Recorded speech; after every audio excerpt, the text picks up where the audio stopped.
osmosis for a moment, and we said that osmosis is the movement of water molecules from a region of high concentration of water molecules to a region of low concentration of water molecules. We also went ahead and talked about why osmosis is referred to as a special type of diffusion. You said it's because it only uses water molecules, and for it to take place, there must be a semi-permeable membrane.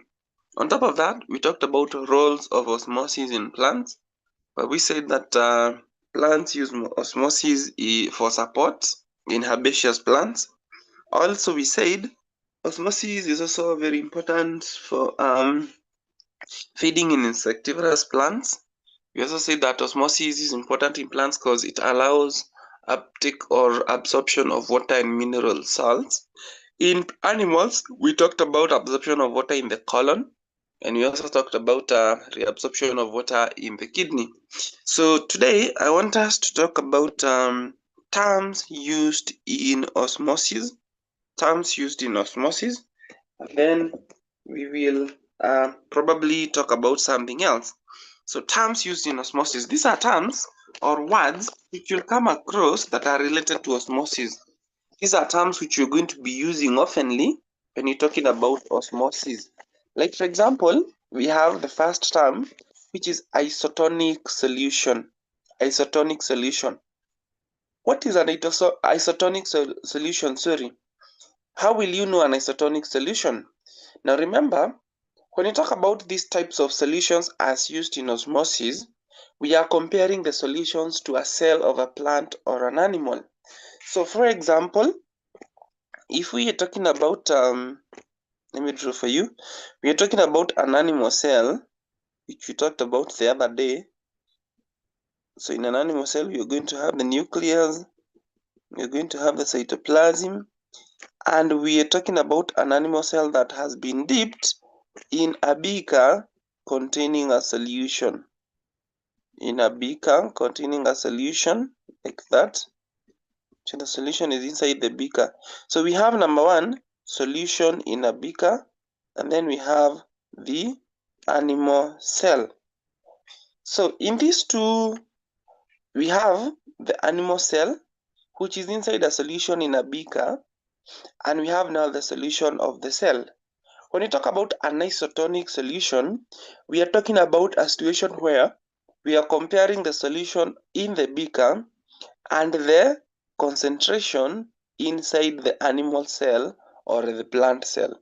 So when you're comparing the two, that is the only way we can come up with a type of solution. So like for example, when we compare a solution of the beaker and the cytoplasm of this cell, in this situation, if the concentration inside the cell is 10% sugar and the solution in the beaker is 10% sugar, it means that these two solutions, that is the solution inside the beaker and the cytoplasm, have an equal concentration. So if they have an equal concentration, then we say that these two solutions are isotonic. So an isotonic solution is a solution that has an equal concentration with the cytoplasm of a cell. I'm repeating. An isotonic solution is a solution which has the same concentration as a solution of a cell. So, for example, again, if we have two cells separated by a cell membrane, and one cell has 10% of sugar, and the other one has 10% of sugar, those two cells that have been separated by the cell membrane have an equal concentration. So therefore we say they have an isotonic solution. So in cases where two solutions have equal concentration or where two cells have equal concentration, so this one has 10% sugar, this one also has 10% sugar. So in this situation, these two cells have equal concentration and there will be no movement of water. Why? Because there's equal amount of water in that side and there's also equal amount of water on the other side. So therefore there will be no movement of materials because there's an equilibrium.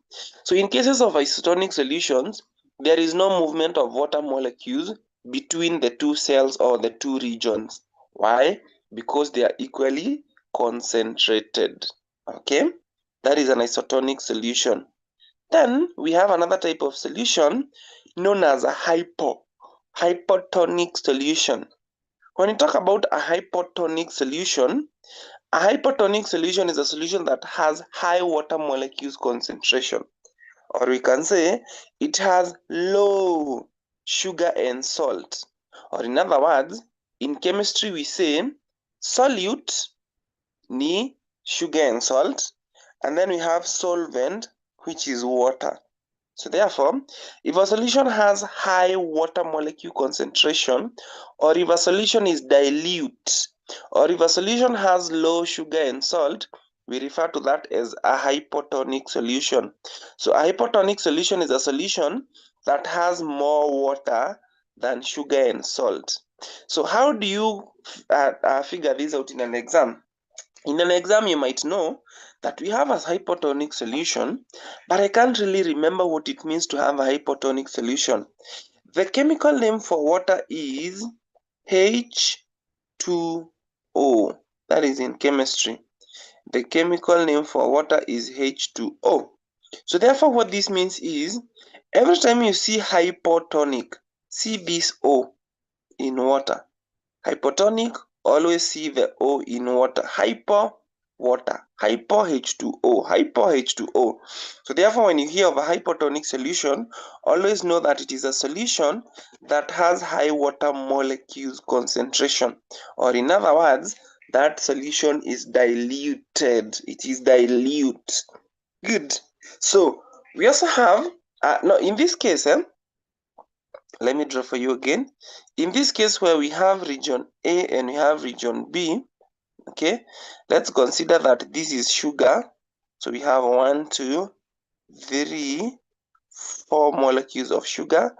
On this side we have 1, 2 molecules of sugar. And then of course this sugar is diluted in water, or it has been dissolved in water. So we will have that.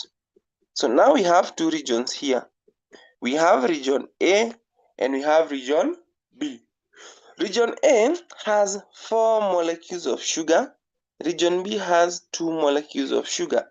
So in this case, we have two types of concentration here. If we consider sugar molecules, region A is highly concentrated with sugar, while region B is lowly concentrated with sugar. So therefore, region B has more water than region A. So in case of osmosis, water will move from region B to region A. Why? Because water is highly concentrated in region B than it is in region A. Do not confuse this with osmosis, because if osmosis and diffusion were to take place here, osmosis would mean water will move from where it is highly concentrated, which is in region B, to region A. If we are considering diffusion, molecules of sugar would move from region A to region B, because they are moving from where they are highly concentrated to where they are lowly concentrated. But in our case, because we are considering osmosis and it only uses distilled water, or water molecules, then we'll comfortably say water will move from where it is in large quantities, which is in region B, to region A. And that is what we mean by isotonic and hypotonic solution. So hypotonic solution has more water than sugar, while isotonic solution will have two regions or two cells which are going to have equal concentration of water, so there will be no movement. So then I will draw the same setup. So we'll have region A and region B. So in this region, we're going to have 1, 2, 3, 4. 4 molecules of sugar, 1, 2. 2 molecules in region B. The rest is water. So these molecules are in water. So in this case, The isotonic solution hakuna, kwa sababu these two regions or these two cells they do not have an equal concentration. One is highly concentrated than the other. So in this case, when we consider sugar molecules, A is highly concentrated compared to B. When you consider water molecules, B is highly concentrated compared to A. B is highly concentrated compared to A when we consider water molecules. But in this case, we have a hypertonic solution.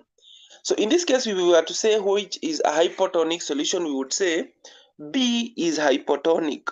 Why is B hypotonic? Because it has more water than sugar. It has more water than sugar. Then we have region A. Region A is hypertonic. What is the meaning of hypertonic? Hypertonic means it has high sugar or high water high sugar or high salt concentration. Let me repeat that. Region A is hypertonic. Why is it hypertonic? Because it has high sugar or high salt concentration. So in every case, for osmosis to take place, there must be a hypertonic solution and a hypotonic solution. A hypertonic solution is a solution that has high sugar or salt concentration, while hypotonic has high water molecules concentration. So in this case, if osmosis was to take place, of course it would involve water molecules. So the question is, where do we have high water molecule concentration? Of course in region B. Where do we have low water molecule concentration? Of course in region A. So therefore, osmosis will take place involving water molecules from region B to region A. So in an exam or normally, you should be able to distinguish among the three types of solutions. That is an isotonic solution. And how do you define an isotonic solution? You say this is a solution with the same concentration as the adjacent cells. So if we have two cells and they have equal concentration of salt and water, then we say that is an isotonic solution. If we have a second solution, a second setup, where we are going to have two solutions separated by a cell membrane, and one solution has more water than the other, the one with more water is referred to as a hypotonic solution, while the one without water is referred to as, the one with less water is referred to as a hypertonic solution. But osmosis will always take place from a hypotonic solution to a hypertonic solution. So therefore, we can have diffusion being defined as movement of water molecules from a hypotonic solution to a hypertonic solution across a semi-permeable membrane. I repeat, we can therefore define osmosis as movement of water molecules from a hypotonic solution to a hypertonic solution across a semi-permeable membrane. So far we have two definitions of osmosis. The first one which we talked about, which we said it is the movement of water molecules from a region of high water molecule concentration to a region of low water molecule concentration. And then we have another definition which is movement of water molecules from a hypotonic solution to a hypertonic solution across a semi-permeable membrane. And those are the three types of solutions. So, isotonic solution, hypertonic solution, and a hypotonic solution. So, is there any question on the three types of solution? Any question on the three types of solutions, or we can proceed to the next type of solution? To the next subtopic? Good. I want to believe there's no question on the 3 types of solution and that you can be able to identify the 3 types of solution. So let us move on to another term that is used in osmosis. The first 3 terms are isotonic solution, hypotonic solution, and hypertonic solution. The third term is osmotic pressure. Osmotic pressure. Osmotic pressure. Now, osmotic pressure is a force developed by a solution so that it draws water through a semi-permeable membrane from another cell. For example, let me illustrate using a for example then. So I'm going to draw 2 regions, and these regions are separated by a semi-permeable membrane. So region A and region B. So in these 2 regions, in region A we are going to have 5 molecules of sugar. In region B, we are going to have 2 molecules of sugar.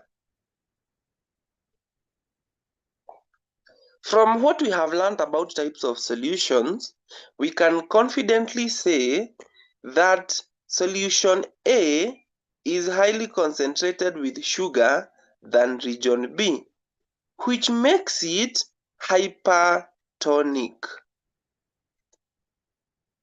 And then region B is highly concentrated with water but lowly concentrated with sugar. So therefore, solution B becomes hypotonic. So region A is hyper, region B is hypo. So when a solution is highly concentrated or when a solution is hypertonic, it tends to start drawing water or getting water from the neighboring region. So drawing means pulling towards self.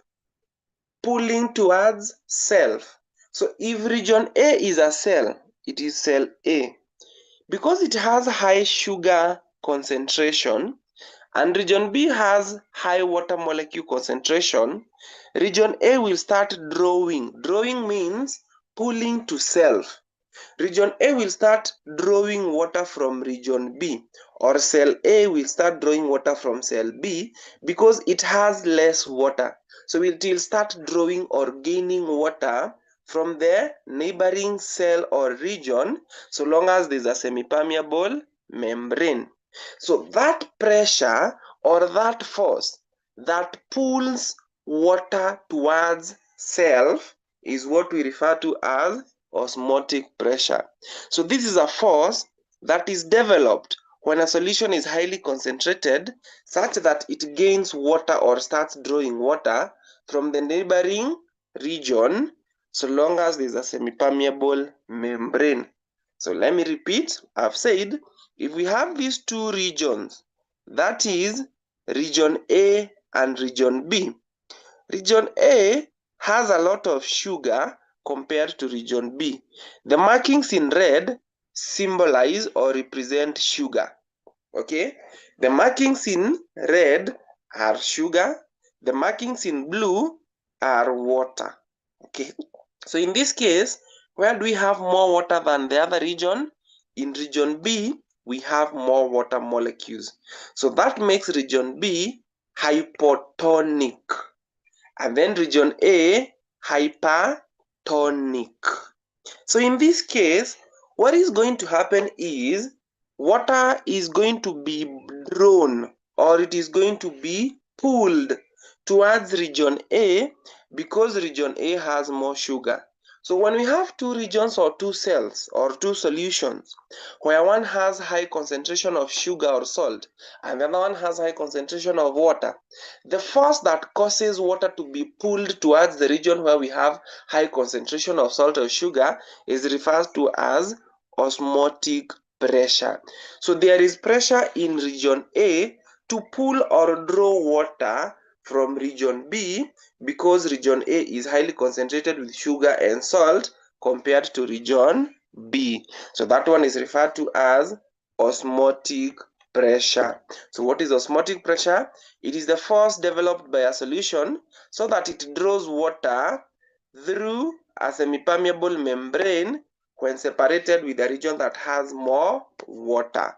So I'm repeating, osmotic pressure is the force that draws water from a region of low concentration to a region of high concentration of sugar. Okay, so that is what we call osmotic pressure, the pressure or the force that draws water from a neighboring cell. I hope that one is well understood. If not, kindly ask a question. So can we comfortably move to another force now that we have understood what is osmotic pressure? Kindly type understood so that I'll get the affirmation I need to move forward.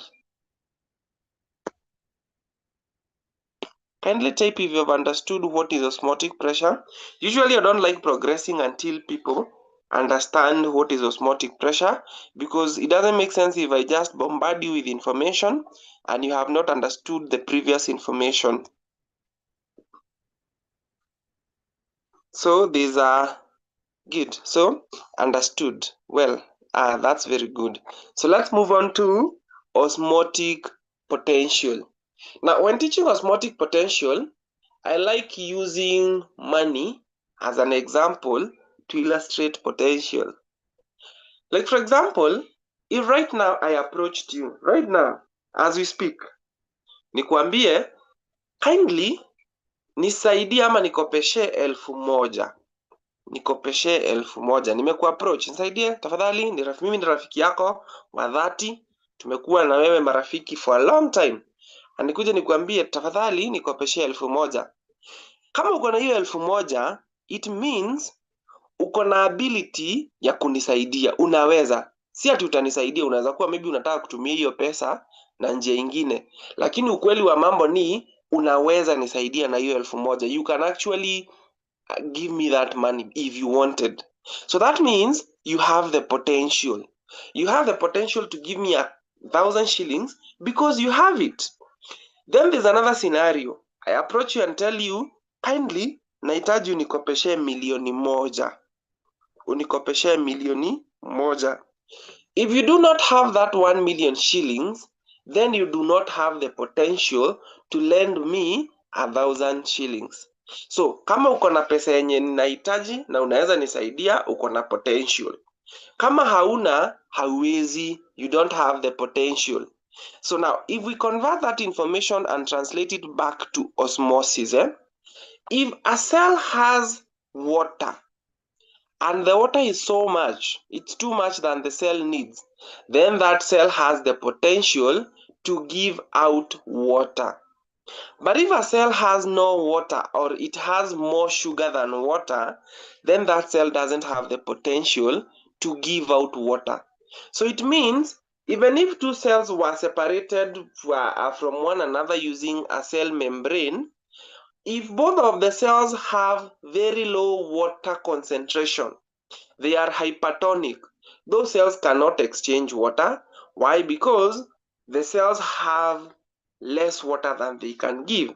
But if in case we have two cells which are separated to one another with by a cell membrane, so we have cell A and we have cell B, and in cell A tuko na 1, 2, 3, 4, 5 molecules of sugar, and in cell B we have 1, 2, 3 molecules of sugar. The rest will be water. So in this case, if you consider these two cells, you will see that cell B has more water than the sugar. So in this case, when cell A requires water, it can easily be given water by cell B because cell B has high concentration of water than cell A. So cell B has osmotic potential. Osmotic from the word osmosis, meaning we are referring to water molecules. So cell B has high osmotic potential. Why? Because it has more water than cell A. So what is osmotic potential? Osmotic potential is the hidden pressure, or it is the ability of a cell to lose water by osmosis. That is the simplest definition. It is the ability of a cell to lose water by osmosis to another cell. So in this case, if we are to compare these two solutions in terms of concentration, we can say solution A is hyper and solution B is hypo. So in all instances, a hypotonic solution always has a high osmotic potential. Because it has water in it, it can easily give out water so long as it is separated to another cell or another region with a semi-permeable membrane. So because the cell has too much water, it is dilute, it is hypotonic, it has the ability to lose water. So in this case, these two types of pressure, osmotic pressure and osmotic potential, we can conclude and say cells which are hypertonic, cells which have high concentration of sugar and salt, usually have high osmotic pressure. They have the ability or the force that can draw or pull water towards self. While cells which are hypotonic, cells which have more water or high water molecule concentration, they have the ability to give out water. We only need a cell membrane separating them to another region or another cell that has a low concentration of water. So therefore, in most cases, osmotic pressure and osmotic potential move together. So there is no osmotic pressure if there is no osmotic potential, because no matter how much a cell is able to draw water to self, that is osmotic pressure, if it does not get separated by a cell membrane with a cell that has high water molecule concentration, that cell will not be able to draw or pull water to self. Again, if a cell has too much water and it is not separated by a cell membrane with another cell that doesn't have enough water, then that cell cannot lose water. So therefore, these two pressures, these two forces have to work together. And they only come into perspective or into play when they are separated with another cell by a cell membrane. So therefore, osmotic pressure is usually found in hypertonic solutions because they have the ability to pull. They can pull. They tend to create pressure to draw or gain water because they don't have enough water. So they will draw and gain water to self through osmosis. And then if a cell has a high concentration of water molecules, then it has the ability to lose water. It has the potential. It can lose water. So therefore, that cell is going to be hypotonic, or we say it will have high osmotic potential. And that is how we explain those two terms, osmotic pressure and osmotic potential. So at this point, I'm taking questions or someone who needs clarification. The floor is yours. I'm not moving forward until I get feedback on osmotic pressure and osmotic potential. Are those two terms understood? And do you need clarification? Kindly, the chance is yours to ask a question, or just tell me that you have understood and you do not need more clarification and that I can move forward. So kindly, understood. Perfect. That is very good. So in an exam, you can get a question asking you, distinguish between osmotic pressure and osmotic potential.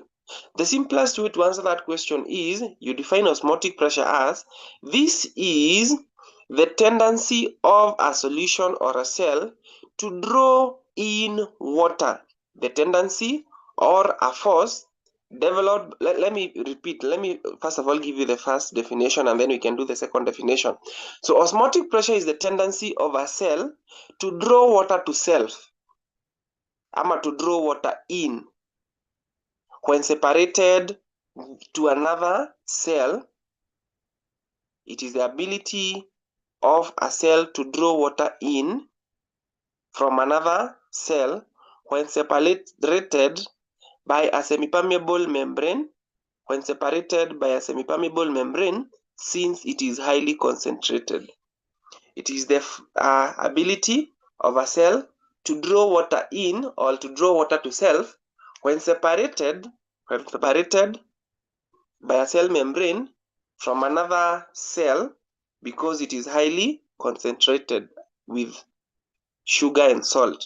So when a cell is highly concentrated with sugar and salt, then we say it has high osmotic pressure. So it has the ability. Or we can say this is the force developed by a solution. It is the force developed by a solution in order to gain water or to draw water to self when separated by a semipermeable membrane to another cell that is highly concentrated with water molecules. Osmotic potential is the ability of a cell to lose water or to give water since it is hypotonic or it is highly concentrated with water cell molecules. It is the ability of a cell to lose water or to give water by osmosis since it is highly concentrated with water molecules. So it has the tendency of giving out water because it has water. So that is osmotic pressure and osmotic potential. Now that we have learned what is osmotic pressure and what is osmotic potential, and we have also learned what is an isotonic solution and what is a hypertonic solution and a hypotonic solution, I want us to talk about a highly examinable area, which is water relations in plants. This is a highly examinable area. Now, we are not only going to talk about water relations in plants, we will talk about water relations in both plants and animals, but we are going to begin with plants, or we can actually begin with water relations in animals because of time. Kwa sababu water relations in plants has a lot to cover, and I'm not sure you're going to be able to cover within the next 20 minutes or so. So let's begin with water relations in animals because it is a bit simple and easier, and then we will talk about water relations in plants when we have the next lesson. So water relations in animals. Now, there's one thing I want you to note before we even talk about water relations in animals, that an animal cell lacks a cell wall. It only has a cell membrane. Kindly remember that, and we actually also discussed that. We discussed that animal cells do not have a cell wall. Why am I insisting on that point? This is because the way an animal cell behaves when it has been placed in the three types of solutions we have talked about, it largely depends on the absence of a cell membrane. Not cell membrane, sorry, the absence of a cell wall. Like, for example, what do we mean when we say water relations in animals? We mean, how will an animal cell behave if it is placed in an isotonic solution? Number one. Number two, how it will behave if placed in a hypotonic solution. And number three, how it will behave when placed in a hypotonic solution. So water relations basically means how an animal cell behaves when placed in isotonic solution, in hypotonic solution, and in a hypertonic solution. And let's begin with what happens when an animal cell is placed in a hypotonic solution. Now remember tulisema, hypotonic solution is a solution that has high water molecules concentration. One thing you should know about an animal cell, the most common animal cell that we use to illustrate water relations is a red blood cell. And a red blood cell of an animal contains around 1.2 to 0.9, so 0.2 to 0.9% of salt. So animal cells contain around 0.2 to 0.9% of salts. So if you take a red blood cell from an animal, it will have a range of that concentration. Now, what will happen when we place that animal cell or a red blood cell in a hypotonic hypotonic solution. Remember, a hypotonic solution is a solution that is lowly concentrated with salt. It is basically a solution that has water. So it has a lot of water. So probably if the concentration of the red blood cell is 0.9%, then the concentration of that red blood cell will be higher because distilled water has around 0.000 like 1% of salt. That is a low concentration.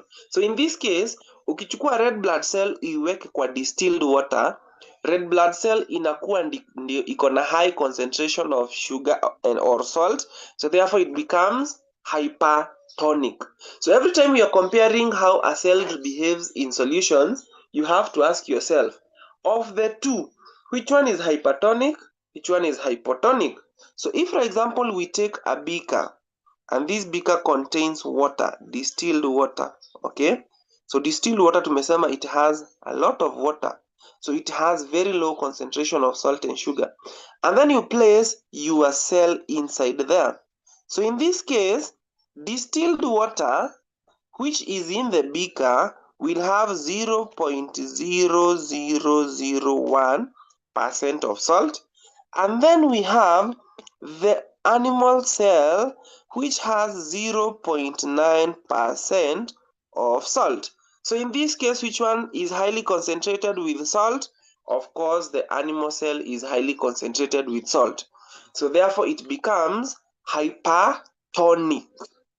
And then the distilled water has 0.0001% of sugar or salt. So therefore, it becomes hypotonic. So where will water move from? Water moves from a region where we have high water molecule concentration to a region where we have low water molecule concentration.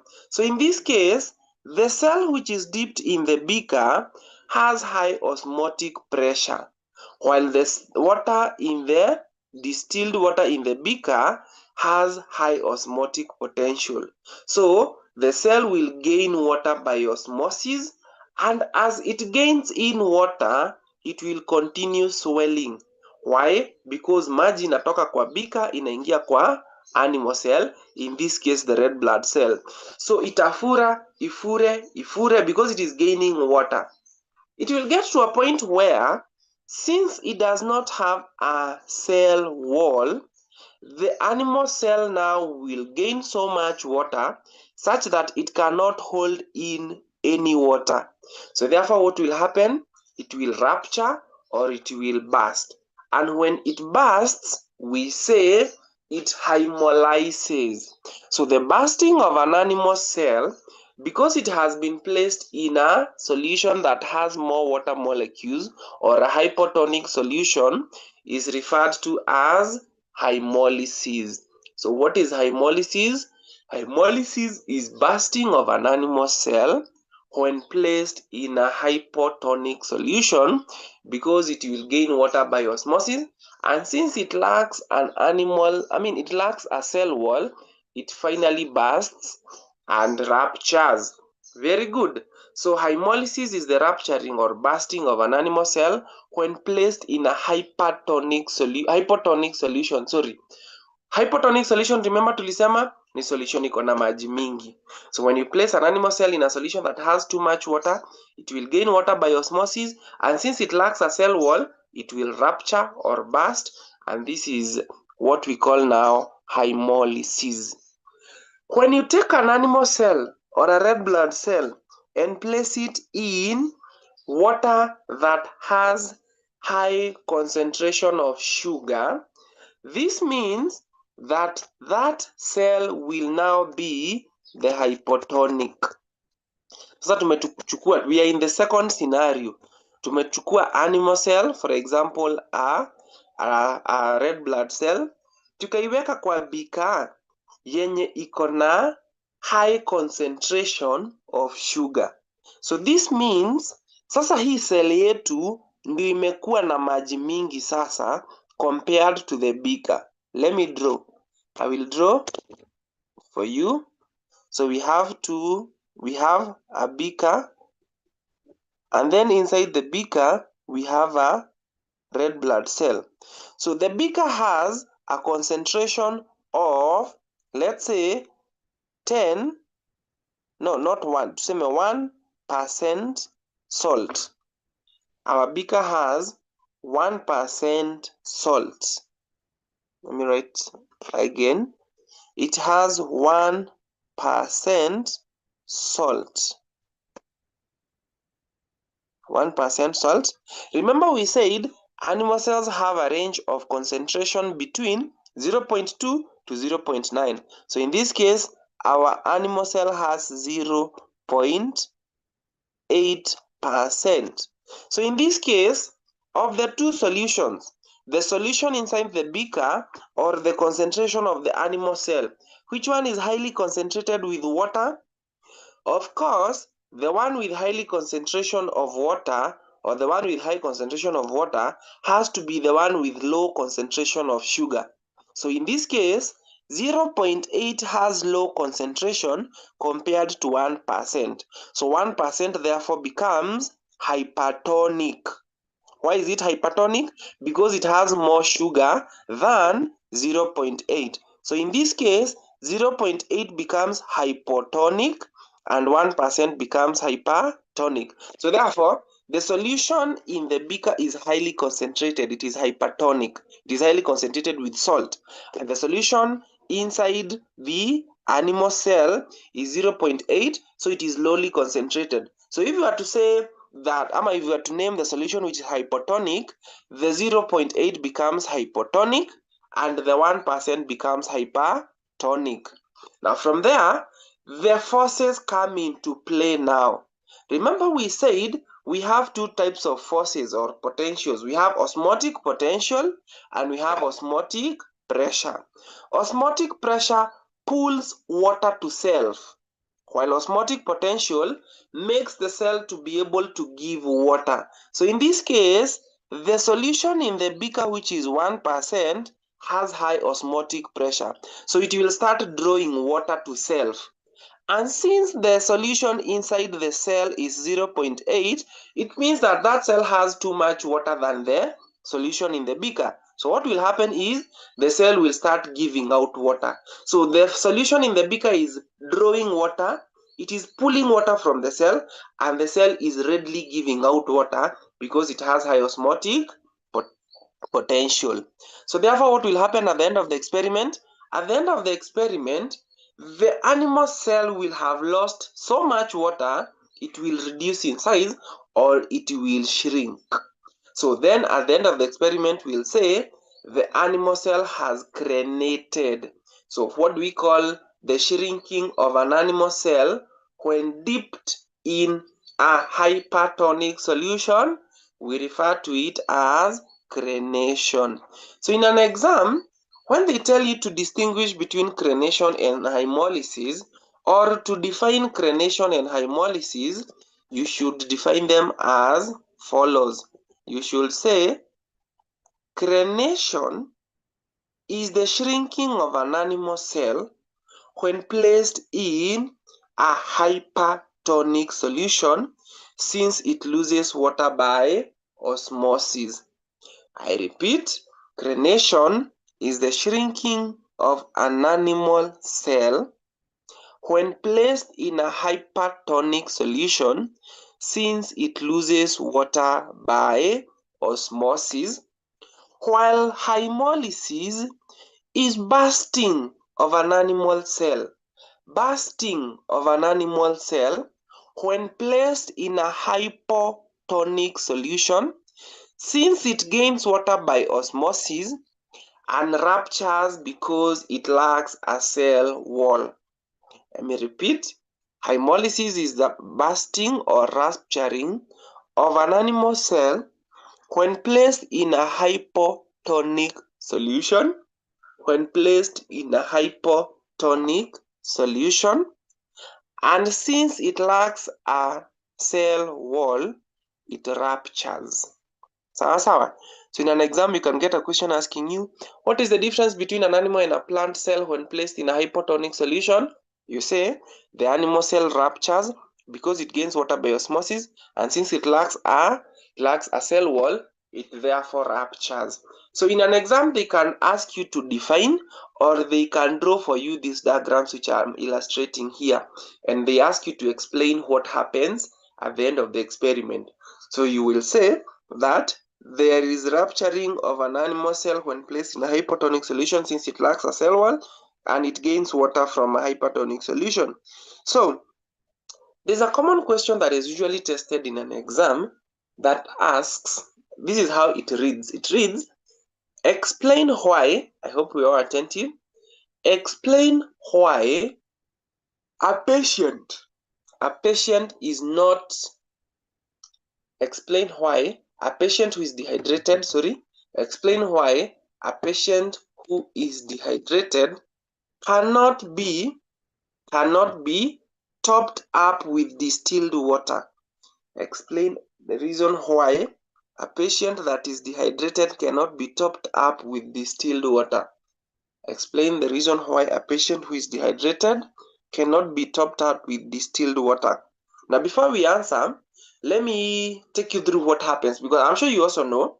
Now, if, for example, you are dehydrated, or maybe you have been losing water because you have maybe diarrhea, or you've been vomiting, or you're sick and you have dehydration because you had fever, ukienda kwa hospitali, usually wanakuweka drip. We call it a drip, wanakudunga sindano mahali kuko na an artery, alafu ama vein, alafu wanaweka maji, na usually haya maji inaitangwa sodium chloride, inaitangwa normal saline.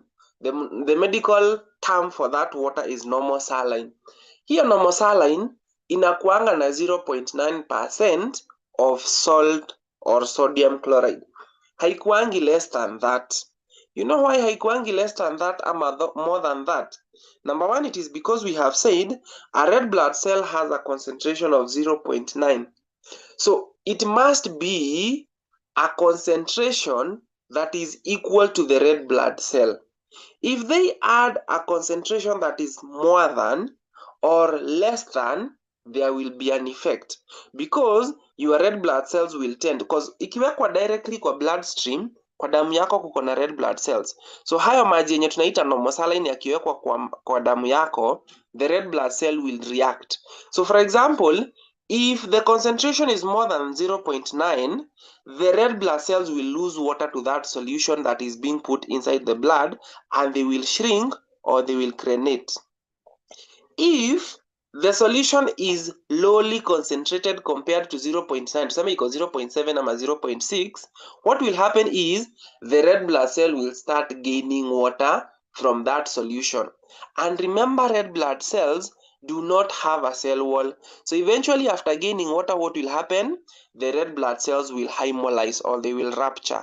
And when they all rupture, your body is going to go into a shock, because you have no cell that can transport oxygen. So there will be no respiration in your body. Eventually, it is going to lead to the death of the patient. So the question was, explain why a patient who is suffering from dehydration doesn't get topped up with distilled water during rehydration. So the answer is, this is because the red blood cells might gain water by osmosis and rupture, causing the death of the patient due to lack of cells to transport oxygen. So the reason why a patient will not be topped up with distilled water is because the red blood cells might gain water by osmosis, rupturing, which causes the death of the patient. So in short, what happens is they are topped up with normal saline, a solution that has equal concentration as the red blood cell, so that the patient will remain hydrated. So that is the answer to that question. So far today we have talked about some complex content, like we have talked about, but it's not as complex. It is just complex before it is explained. So the first term we've talked about today is isotonic solution, and we have said this is a solution that has equal concentration when we have two solutions or two regions or two cells. Then hypotonic solution, this is a solution that has more water molecule concentration. Then a hypertonic solution, a solution that has high salt or sugar concentration. We've also gone ahead and talked about water relations in animals, where we have said that when you place an animal cell in a hypotonic solution or a solution with very high water molecule concentration, the animal cell will gain water by osmosis, and it is going to rupture through a process known as hemolysis. And if you place an animal cell in water that is highly concentrated with salt and sugar, it will lose water by osmosis and it will shrink. Therefore, we give it a biological term referred to as crenation. Crenation. So, excuse me. So, in an exam, you can get these drawings where they draw for you and ask you to give the name of that phenomenon or to explain what happens, which I believe we should be able to. So when we meet during the next lesson, which is tomorrow in the evening, please try as much as possible to attend. We will talk about water relations in in plant cells, and then we will do as many questions as possible on osmosis. We will do questions which can be tested in an exam on osmosis, and then I'll send you a set of questions on the same to do during your free time. So I believe there is no question, and if there is, this is your chance to ask a question. And I also want to believe that you have learned something. So kama uko na swali, kindly go ahead and ask, because this is your chance. Before we move on into the next concept tomorrow, the floor is yours. Questions, please, or clarifications. Any area you need clarification in.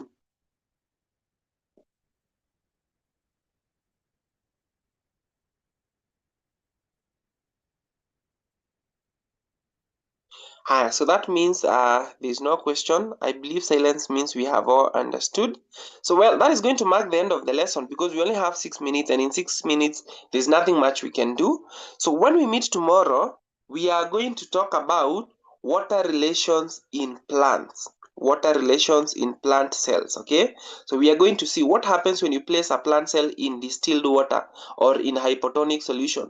What happens when you place a plant cell in a hypertonic solution? What do we call those phenomenon of how the plants will respond to changes in the environment? In changes with the solutions which they have been dipped in. So that's what we're going to be doing in the next lesson. So if there's no question, I believe we can comfortably now end the lesson and say that it was a success, and we will meet tomorrow during the bio lesson. So have yourselves a good day, take care of yourselves, and see you tomorrow, God willing. Thank you very much for coming. Good day, teacher. Thank you. Welcome, welcome.